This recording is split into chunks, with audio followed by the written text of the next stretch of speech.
আল্লাহ তাআলার পছন্দে আমরা এখানে এসেছি। আমরা আল্লাহ তাআলার আছে না, এরাও আমাদের সমাজের মানুষ। এই বন্ধুদের প্রতি আমাদের আহ্বান, ও ভাইয়েরা, দুনিয়ার সমস্ত মানুষ চাঁদা তুলে জীবন চালায় না।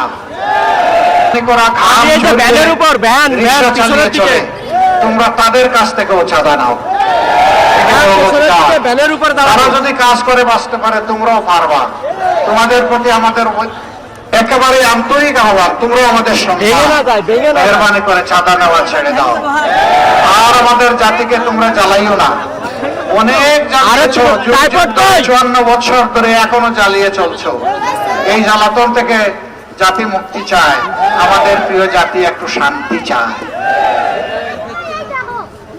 সর্বত্র দুর্নীতির বিস্তার, ছোট থেকে বড় সব জায়গায় আপনি যাবেন নাগরিক পরিষেবা নেওয়ার জন্য, জায়গায় জায়গায় আপনাদেরকে অবৈধ চাঁদা দিতে হবে, ঘুষ দিতে হবে, না হইলে আপনার কাজটা হবে না।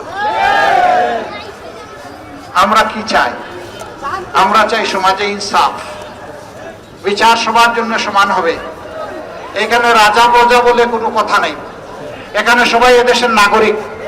প্রেসিডেন্ট যেমন নাগরিক, ফুটপাতে বসা আমার মা, আমার বোন, আমার ভাই যে ব্যবসা করে, রিক্সা অথবা ভ্যান চালিয়ে যে জীবন ধারণ করে, সেও দেশের নাগরিক।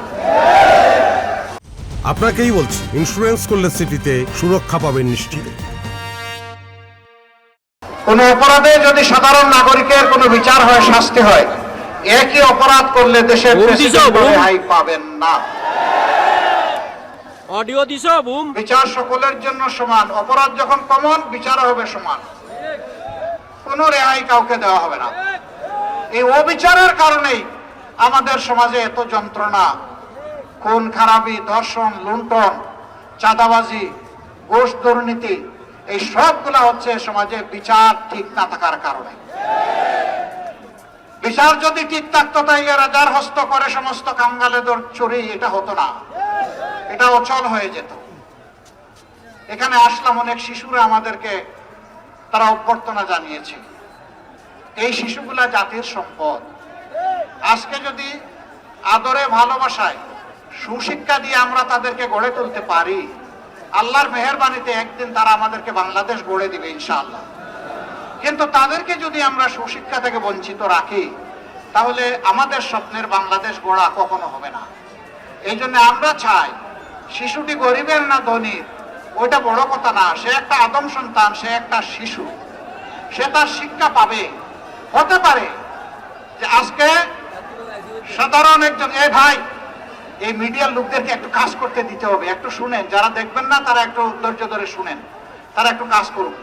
তো বলছিলাম যে হতে পারে যে আমার ওই বস্তি আমরা যেগুলা বলি, ইসলাম যেগুলা বলি, সেখানে হালাল রুজি করে জীবনের ঘানি থেকে যারা বসবাস করে, ওই ঘরে জন্ম নেওয়া একটা শিশু তার যোগ্যতা, মেধার বলে আগামী দিনে বাংলাদেশের প্রধানমন্ত্রী হতে পারে। আমরা সেই দেশ, সেই শিক্ষা গড়ে তুলতে চাই। সম্মানিত ভাইয়েরা, ওই দেশ, ওই শিক্ষা যদি আমরা গড়ে তুলতে পারি, তাহলে আল্লাহর অশেষ মেহেরবানিতে আমরা সকলে সুখে, শান্তিতে, ইজ্জতে বসবাস করতে পারবো। হচ্ছে চাই না, কেবলে কেউ পাড়া দিবেন না ভাই। আমরা আর বেশিরভাগ চাই না। যারা চান না তারা হা বলুন। যারা চান না আপামর জনতাকে বেইজ্জত করা হোক, আলিম উলামাকে বেইজ্জত করা হোক, খুন করা হোক, দর্শন করা হোক, আয়না ঘরে বন্দী করা হোক, যারা চান না কোন গোষ্ঠীর রাজ্যে বাংলাদেশকে পরিণত করা হোক, বরঞ্চ বাংলাদেশ হবে 18 কোটি মানুষের, তারা আমরা হা বলতে বলি। আমরা সবাই দিব, মা বোনদেরকে নিয়ে দেব। আমরা সবাই দিব, প্রতিবেশীকে উৎসাহিত করব। আমরা সবাই দিব, আপনজন প্রিয়জনকে উৎসাহিত করব। আমরা সবাই দিব, বন্ধুদেরকে উৎসাহিত করব। আমরা সবাই দিব, কাউকে আমরা বাকি রাখবো না ইনশাআল্লাহ। সবার কাছেই আওয়াজ দিয়ে পৌঁছে যাবে, জাতি আজ পরিবর্তন চায়।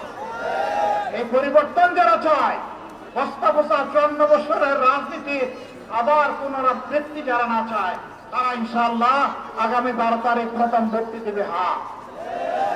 হা মানে আজাদি, না মানে গোলামি, আজাদি না গোলামি, আজাদি না গোলামি। সম্মানিত ভাইরা, আপনারা যদি আমাদের উপর আস্থা রাখেন, আমাদের সমস্ত সামর্থ্য উজাড় করে আমরা ইনশাআল্লাহ আপনাদের আস্থার ভোট দিয়ে যাইতে বলবো। আমরা আপনাদের প্রতি কৃতজ্ঞ থাকবো। আমরা দেশের মালিক হব না, আমরা দেশের সেবক হব।